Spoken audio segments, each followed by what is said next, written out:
vous fatiguez de conflits et de malentendus dans vos relations?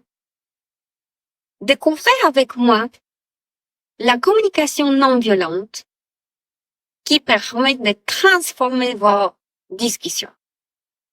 Je m'appelle Maria, je facilite l'apprentissage de négociation. Dans cette vidéo, je vous présente Monsieur Marc. Grâce à son livre qui porte le titre « Les mots sont les fenêtres », dans le domaine de communication, psychologie positive et gestion de conflits, nous connaissons maintenant la technique, l'approche qui s'appelle communication non violente.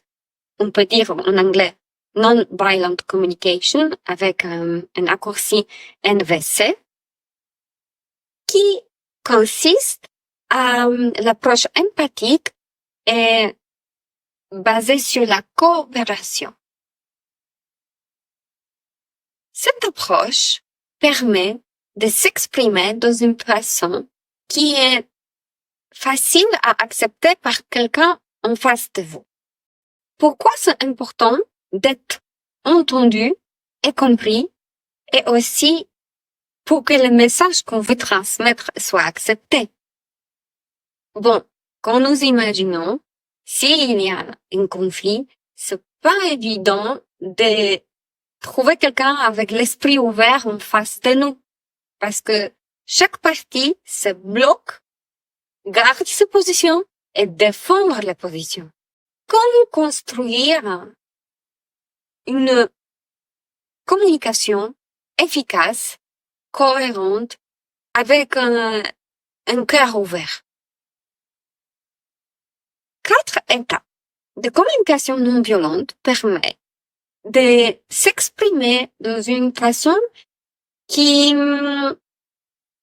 aide à l'autre, qui aide l'autre ouvert, souple, à l'écoute, qui aide à protéger ses propres limites, à s'exprimer dans une façon assertive, et en même temps, l'autre ne se sent pas ni blâmé, ni jugé, ni accusé.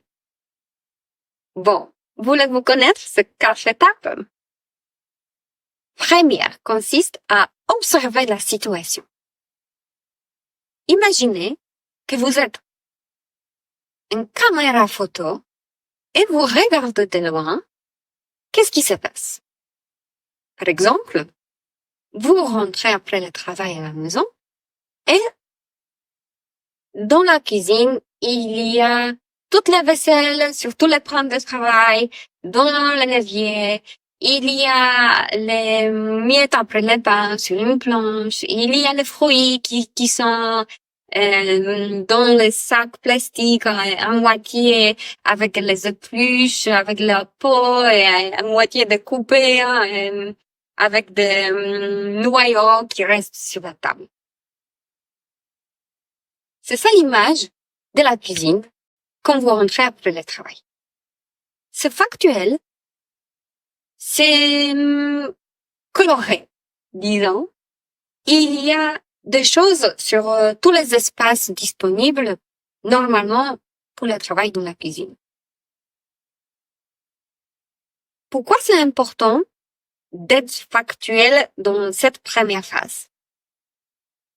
Si vous vous rendez compte, vous en premier, que, ok, les faits sont les suivants.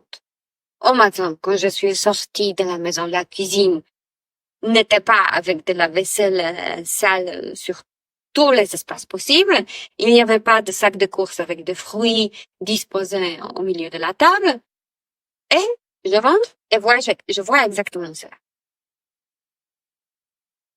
Cela, c'est important parce que quelque part, ça vous donne le point de débat, le point de discussion. Ah, je pars avec la situation X. J'arrive, je vois la situation Y.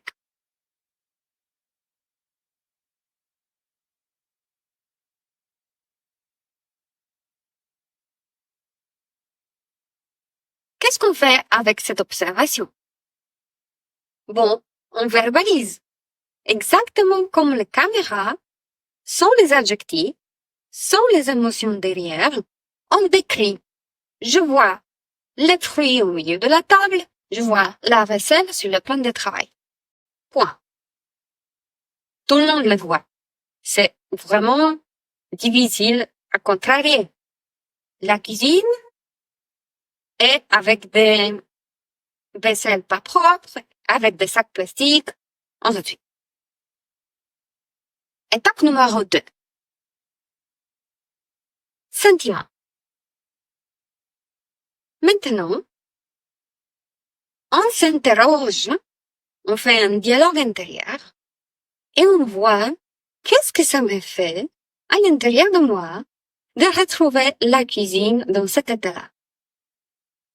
Quels sont mes sentiments propres de voir la cuisine avec des affaires qui sont disposées partout.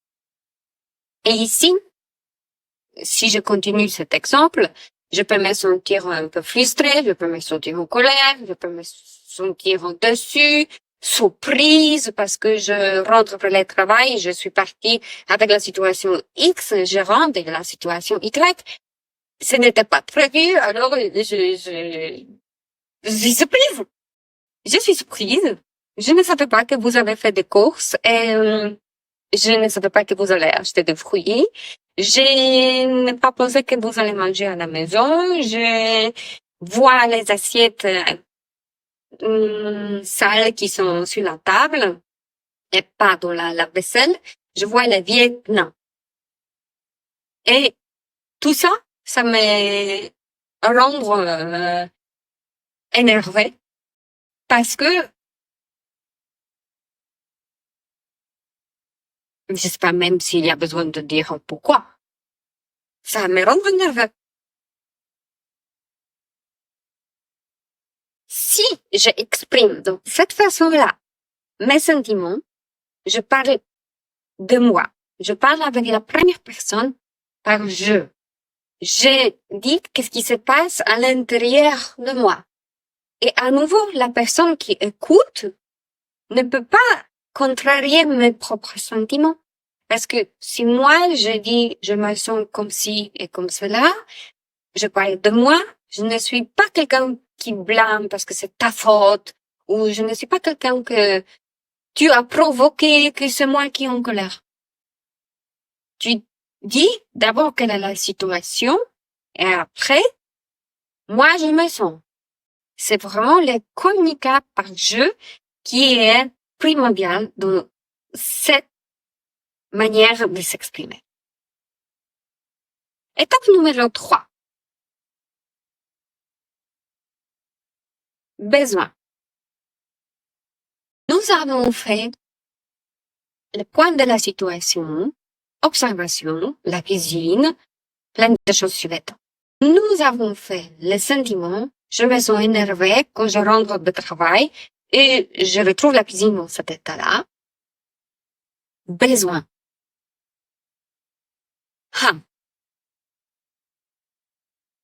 Ici, nous avons besoin de se connecter encore plus en profondeur avec nous-mêmes. On a besoin de se poser la question, de quoi j'ai besoin? Qu'est-ce qui me fait réagir avec mes sentiments précédents?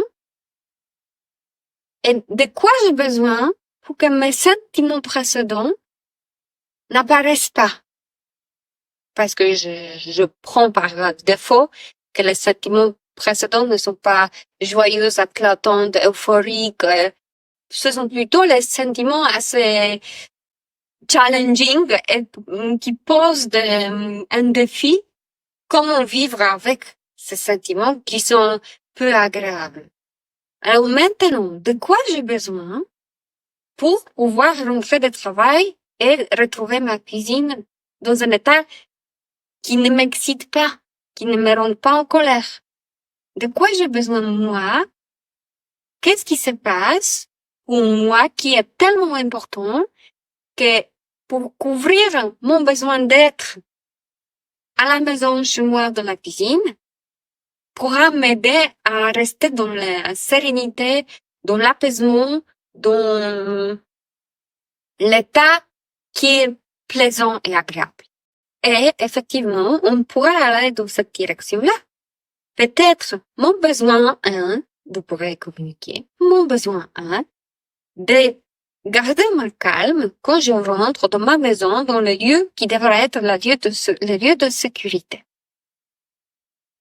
Cela veut dire que la cuisine devrait être propre et rangée, comme quand je l'ai quittée ce matin, parce que si je retrouve la cuisine avec des assiettes partout et des légumes qui sont là,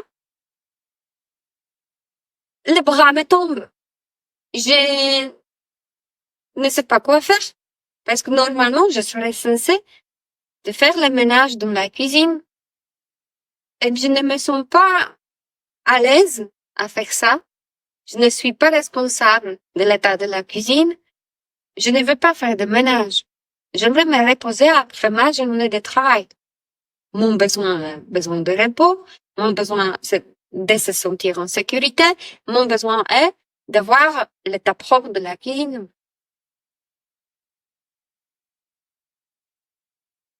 Étape numéro 4. Formuler la demande. Dans cette étape-là, si nous avons exprimé ce que je vois, ce que je sens, ce dont j'ai besoin, vous pouvez maintenant encore proposer une phrase, la solution à venir. Est-ce que c'est possible pour vous, pour toi, de ranger la cuisine avant que je rentre de travail? Est-ce qu'on peut se mettre d'accord que la cuisine restera le lieu qui est rangé après de l'avoir utilisé? Ou, encore une troisième façon de formuler une demande, moi je m'engage à te laisser la cuisine propre avant de partir au travail pour que quand toi tu te réveilles, tu peux en profiter. Et en retour, j'aimerais avoir la même chose comme moi je rentre de travail et j'aimerais profiter de la cuisine. Est-ce que c'est possible pour toi de le faire? Regardez, je vous ai donné 3 options comment formuler la demande sur l'exemple de l'état de cuisine. Ces 3 options sont soit je formule la demande, moi j'ai besoin que tu fasses ceci, cela. Ou je pose une question, j'ai une proposition de solution, je le formule comme une question. Ou je vais encore un pas plus loin.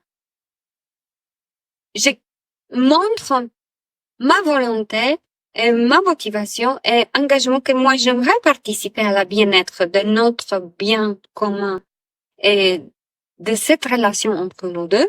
Je te demande qu'est-ce que moi je fais au matin avant de sortir et je te demande de faire pareil en miroir. Parce que je trouve ça équilibré, par exemple.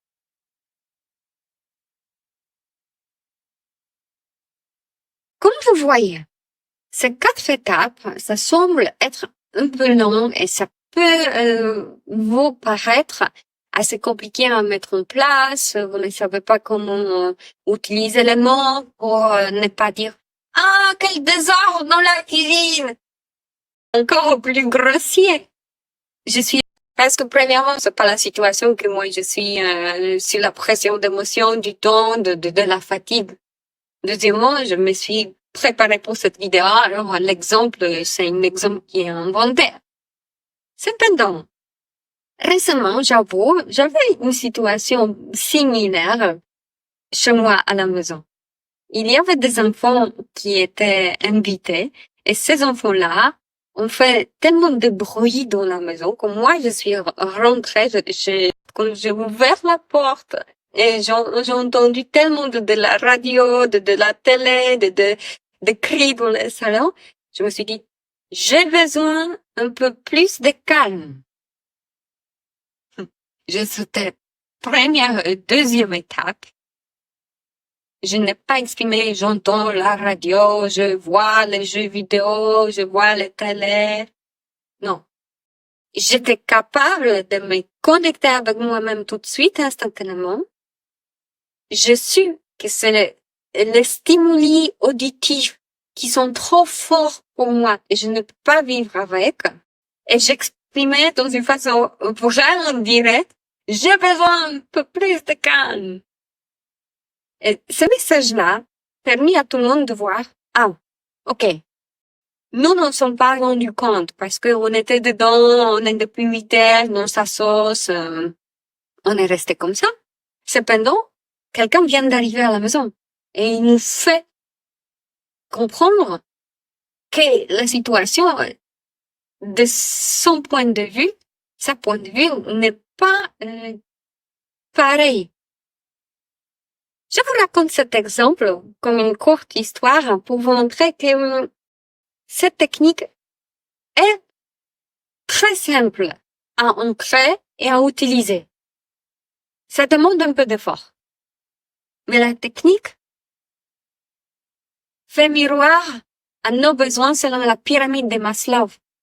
Ça part vraiment de nos besoins primaires et des besoins encore plus hauts et un peu plus haut. Si vous faites dans cet ordre-là, personne ne peut pas vous contrarier parce que vous utilisez le communication. Ça peut ouvrir la discussion et ça peut provoquer un dialogue derrière. Ce n'est pas un départ pour un conflit. C'est un départ pour une discussion. Et je vous souhaite de belles discussions, pas de conflits. Si vous voulez savoir plus comment gérer les conflits, regardez une autre vidéo. Merci.